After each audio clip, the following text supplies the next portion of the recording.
Goody guys, come here, welcome back to Foggy Night of Doom, the returns, and on this challenge 5, let us pick our Covenant first, and despite you're not able to summon the Covenant, you will still receive some of the things. And before we start the challenge, do take a little bit of a time and read some of the things. You may pause the video, and of course to get and understand the item build forward to the end. And last but not least, make sure you eat a salad if you want to make your life easier for this stage. And of course this is considered first version. I made another version which is for the normal team, for anyone who has summoned the heroes that I had. This is for a lot of you who want to do a speed run. It's a 4 to 5 turn clearing team, and it's time to start. So this is our team we had and all the skills we'll be bringing, and the MVP is Dragon Mama and Ashen from some of the latest banners. And for Dragon Mom, don't have to worry about it. You don't have to be rank 5 to 6. If you have rank 4, that is enough. So right off the start, you have faction buff for the ladies, the princess of members who need it. And one thing to take note is only Christiane need to have boots if you need to. Yep. Christiane don't have to deal damage, she just have to tank, and having, you can choose to, if you're confident you have to go for boots, but however if you're not confident you can feel free to switch on to boots so that she can run faster to adjust the positions and tank for the teammate. So the first turn, during your phase, everything is fairly normal, easy to go through. However, once you end turn, that's where probably I'll say the nightmare starts, because that's where Langrisser will do his teleportations. And just to let you guys know, because I'm a PvP player too, so my enchantment use for this PvE challenge may not be that ideal. In fact, in compared to what I've learned from the CN side, this is considered lower stats, because a lot of them for PvE they will be using full moon to gain as much damage advantages as possible. So okay, as you can see, Langrisser teleport Pumpkinhead and Lucretia, so which is not so bad. You can just let Pumpkinhead to run away and close to the purple portal to gain the buff. So the trick is to, based on my understanding, is to attack the boss as much as possible, and every time after you have gained the rig buff, you're going to try to damage the boss as much as possible, because every damage you do to the boss will cause his stats to be reduced, and it can be stacked. So of course apparently there's a limit. However, with this team, a lot of them can act again fast enough, then you can easily achieve that, then to the point that where even without Christiane to tank for your team, you definitely will be able to survive the attack from the boss. So not only that, we have this latest addition to the family, Ashen. So she is not only she's a great attacker, she is also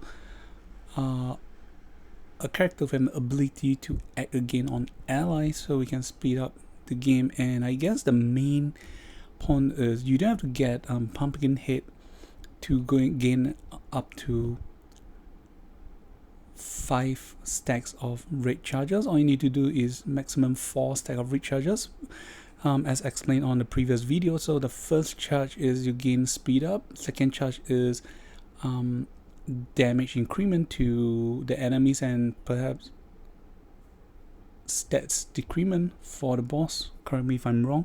Then the third is to give you no blockage in movement, and also anywhere you pass by will do fixed damage to the boss.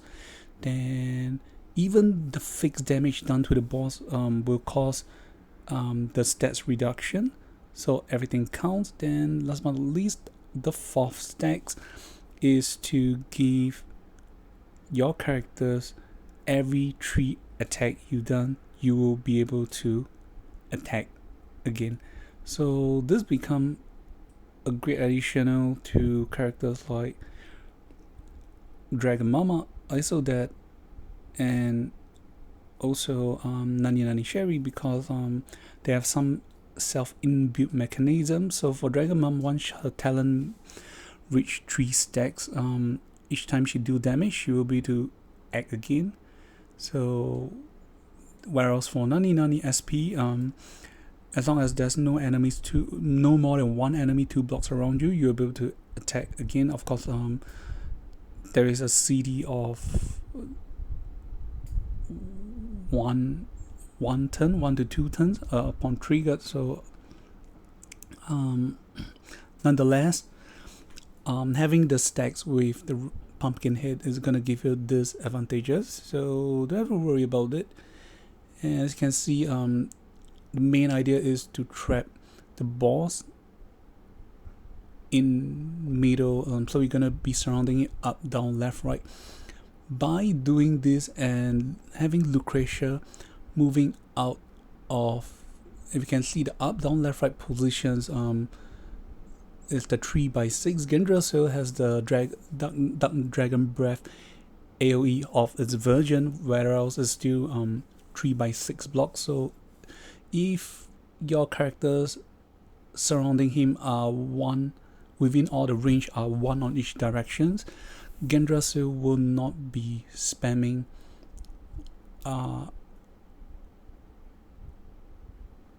AoE much. He will be just focusing on single target.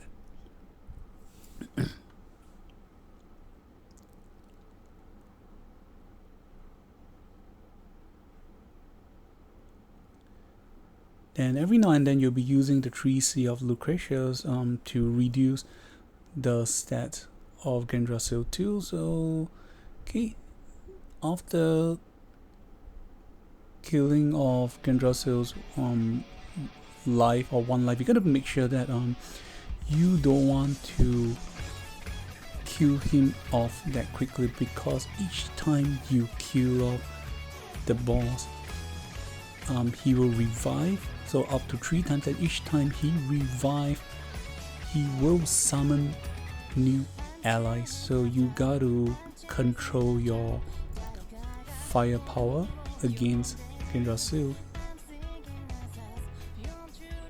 And I've been doing some dangerous act around here, so like I said, the best way to make sure it's safe is to take on Salad for your team, so you have stats increment, so it will be safer for you guys to do whatever crazy actions I'm doing against the enemies.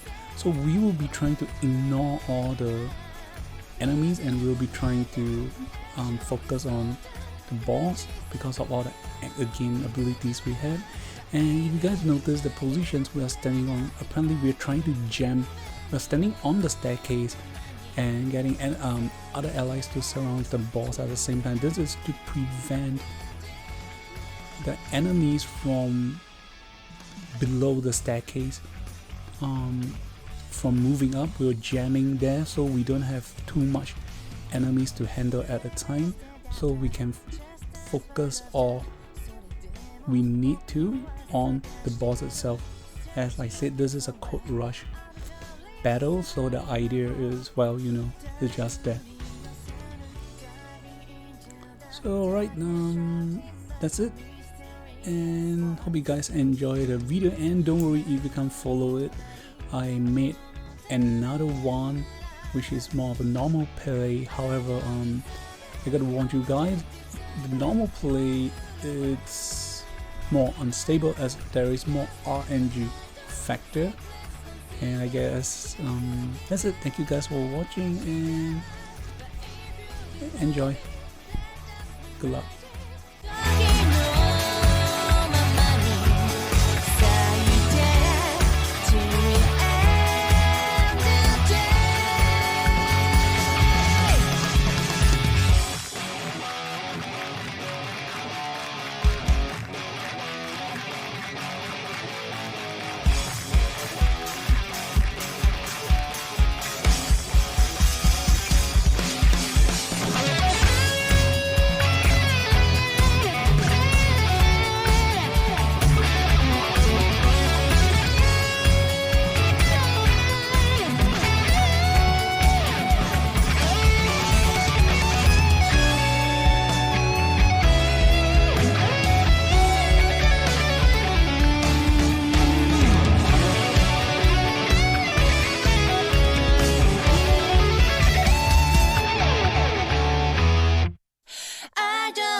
私たちの前進を支えるのは、各偽りの信念と宿命の中